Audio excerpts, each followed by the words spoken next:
अस्सलाम वालेकुम नाज़रीन, मैं हूं सोनिया सत्ती और आप मेरा यूट्यूब चैनल देख रहे हैं। नाज़रीन, पाकिस्तान तहरीक इंसाफ के बड़े अहम और मुनहरिफ रुकन की पाकिस्तान तहरीक इंसाफ में वापसी के हवाले से ख़बरें जो हैं वो ज़ेर बहस हैं, ख़बरें गर्दिश कर रही हैं।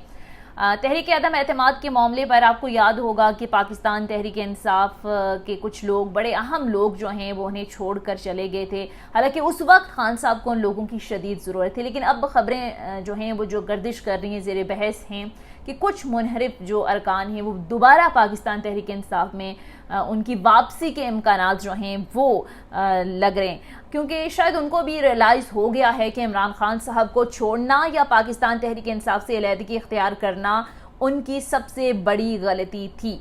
क्योंकि अब देख रहे हैं कि जिस तरीके से इमरान खान साहब की मकबूलियत को कम करने के लिए, उनकी मकबूलियत को रोकने के लिए जिस तरह की कोशिशें की जा रही हैं, किस किस तरह की प्रोपेगेंडे नहीं हो रहे। कभी उनको दहशतगर्द बना दिया जाता है, कभी उनके ख़िलाफ़ पूरी एक कैंपेन बना दी जाती है, कभी ये कहा जाता है कि ये हमारी आर्मी के ख़िलाफ़ हैं, कभी ये कहा जाता है कि इन्होंने शुहदा की तज़हीक की या तौहीन की। लेकिन हम देख रहे हैं कि एक एक करके सारे के सारे इल्ज़ामात से इमरान खान साहब बरी हो रहे हैं। जिस इमरान खान साहब को पिछले दिनों इसी गवर्नमेंट ने दहशतगर्द डिक्लेयर किया था, पैमरा ने उनकी लाइव जो तकरीर थी उन पर पाबंदी आयद कर दी थी, उसी इमरान खान ने गुज़िश्ता रात आपने देखा कि अवाम ने जिस भरपूर अंदाज में उन पर एतमाद किया और 500 करोड़ इमदाद इमरान खान साहब की 1.5-2 घंटे की जो एक ट्रांसमिशन थी और उसमें जो अवाम ने इमरान खान साहब पर एतमाद का इजहार किया, उससे लग ये रहा है कि आप जितनी मर्जी उनके ख़िलाफ़ कोशिशें कर लें, अवाम बहरहाल उनके साथ है। जो भी उनका बयानिया है, अवाम उस बयानिए के साथ है। तो जनाब, अब शायद वो तमाम लोग जो पाकिस्तान तहरीक इंसाफ को उस मुश्किल वक्त में छोड़कर चले गए थे, उनको शायद रियलाइज़ हो गया है कि वो उनकी गलती थी। अब नाजरीन, ख़बर ये है कि तहरीक इंसाफ के, जैसे मैंने कहा, कि बड़े अहम और इमरान खान के देरीना साथी, जिनकी पाकिस्तान तहरीक इंसाफ के लिए बहुत सारी खिदमात रही हैं, पाकिस्तान तहरीक इंसाफ बनने के बाद फिर हुकूमत साजी में जिनका बड़ा अहम रोल रहा है, जहांगीर तरीन साहब। जी हाँ, जहांगीर तरीन साहब के हवाले से ख़बरें आ रही हैं कि शायद वो पाकिस्तान तहरीक इंसाफ में वापसी के कुछ इम्कानात हैं।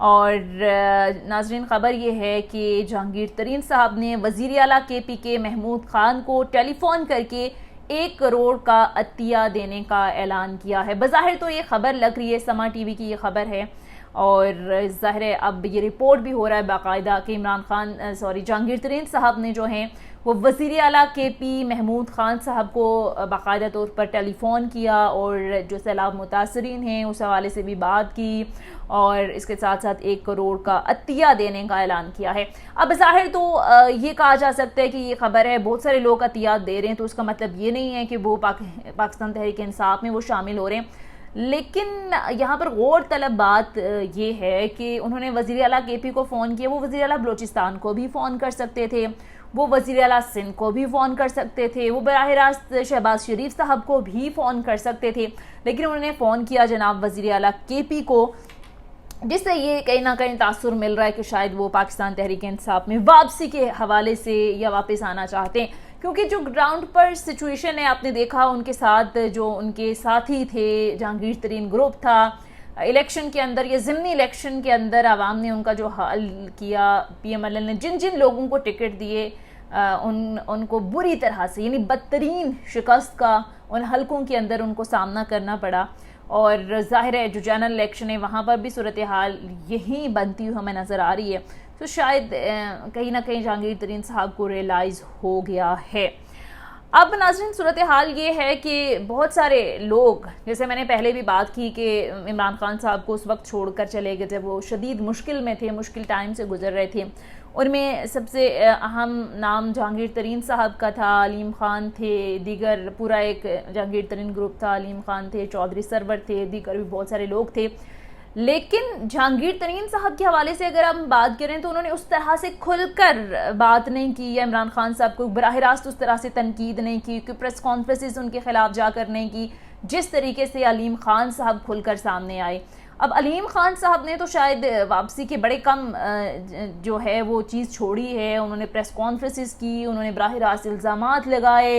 इसी तरह से चौधरी सरवर साहब के बयानात आप देख लें, لیکن جیسے میں نے کہا کہ جہانگیر ترین صاحب نے اس طرح سے کھل کر جو ہے وہ عمران خان صاحب کے خلاف کوئی بات نہیں کی. اور اسی طریقے سے عمران خان صاحب بھی آپ کو یاد ہوگا ایک انٹرویو میں انہوں نے کہا تھا کہ مجھے بہت زیادہ دکھ ہوا جب یہ چینی اسکینڈل کا معاملہ سامنے آیا, کیونکہ جہانگیر ترین صاحب میرے بہت قریبی اور بہت کلوز رہنے والی ایک شخصیت تھے عمران خان صاحب کے. تو انہوں نے بھی اس طرح سے کھل کر جہانگیر ترین صاحب کے حوالے سے کبھی کوئی بات نہیں کی. وہ ہمیشہ کہتے رہے کہ مجھے افسوس ہوا, اور اگر کسی کرپشن کے اسکینڈل میں ملوث پائے گئے تو ان کو سزا ملنی چاہیے. وہ اپنے اور بھی جو قریب ترین رہنے والے لوگ ہیں ان کے بارے میں بھی ہمیشہ یہی کہتے رہے, اگر کوئی چیز ثابت ہو جاتی ہے تو ظاہر ہے سزا اور جزا کا عمل سب کے لیے ایک ہے, قانون سب کے لیے ایک ہے. سو کہیں نہ کہیں ایسا لگتا ہے کہ جہانگیر ترین صاحب جو ہیں وہ واپس آ رہے ہیں. دوسرا, جہانگیر ترین صاحب کے حوالے سے پچھلے دنوں بھی ایک خبر جو ہے وہ گردش کر رہی تھی کہ ان کی لندن میں ملاقات ہوئی ہے. جو سابق وزیر خزانہ ہیں شوکت ترین صاحب کی لندن میں جہانگیر ترین صاحب سے ملاقات ہوئی.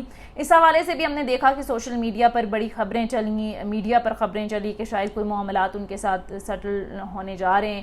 لیکن جب صحافیوں نے سوال کیا تو انہوں نے اس وقت ڈینائی کر دیا تھا شوکت ترین صاحب نے. انہوں نے کہا کہ ہماری پرسنل میٹنگ تھی جس میں نے ان کی طبیعت کے بارے میں پوچھا, میں نے ان کے ساتھ لنچ کیا, لیکن سیاست پر ہماری کوئی بات نہیں ہوئی. تو اس وقت تو پاکستان تحریک انصاف کی جانب سے اس کو ڈینائی کر دیا گیا تھا. لیکن اب آہستہ آہستہ یہ چیزیں جو ہیں, معاملات جو ہیں وہ کھل کر سامنے آ رہے ہیں. ماضی میں جیسے میں نے کہا کہ جنرل سیکرٹری بھی رہے ہیں, عمران خان صاحب کے بڑے قریبی ساتھی بھی رہے ہیں, پارٹی کے لیے ان کی بہت ساری خدمات ہیں. تو اگر جہانگیر ترین آ سکتے ہیں تو کیا صورتحال کیا تبدیل ہو سکتی ہے, کیا معاملات بدل سکتے ہیں. ایک چیز ہے, جہانگیر ترین صاحب کے ساتھ جو لوگ تھے یا جو پورا ایک گروپ تھا انہوں نے بڑے کھل کر بیانات دیے, خاص کر راجہ ریاض صاحب نے. تو اب سوال یہ بھی اہم ہے کہ ان کی واپسی, جس طرح سے عمران خان صاحب یا باقی لیڈرز جو ہے وہ کہتے رہے ہیں کہ لوٹے ہیں, انہوں نے جو ہے وہ غداری کی ہے, اور اب اس طرح کی جو باتیں پبلک کے اندر جو ایک پورا ایک بیانیہ بلڈ کیا گیا ان لوگوں کے لیے, اور اب ان کی واپسی اتنی آسان ہوگی, یہ بہرحال ایک سوالیہ نشان ہے. لیکن آنے والے دنوں میں دیکھتے ہیں کہ ملک کی سیاست جو ہے وہ کیا رخ اختیار کرے گی. لیکن ان تمام چیزوں سے یہ چیز بڑی واضح ہے کہ شاید ان لوگوں کا بھی احساس ہو رہا ہوگا, کیونکہ اتنی ساری چیزوں کے بعد بھی عمران خان صاحب کی مقبولیت کا گراف جو ہے وہ وہیں کا وہیں ہے. چاہے آپ عمران خان صاحب کے بیانیے سے ایگری کریں یا ڈس ایگری کریں, اسے صحیح کہیں اسے غلط کہیں, امریکی سازش کا بیانیہ دیکھ لیں, جو بیانیہ پبلک کے اندر بلڈ کرنے کی کوشش کرتے ہیں وہ بائے ہوتے ہیں. اور بڑے سینئر لوگ بھی کہتے ہیں, عمران خان صاحب پر تنقید کرنے والے لوگ بھی کہتے ہیں کہ بیانیہ بنانے کے خان صاحب ماہر ہیں. سو دیکھنا ہے کہ آنے والے دنوں میں صورتحال کیا بنتی ہے. بہرحال اگر جہانگیر ترین واپس آ جاتے ہیں تو یہ ایک بہت بڑی خبر ہوگی.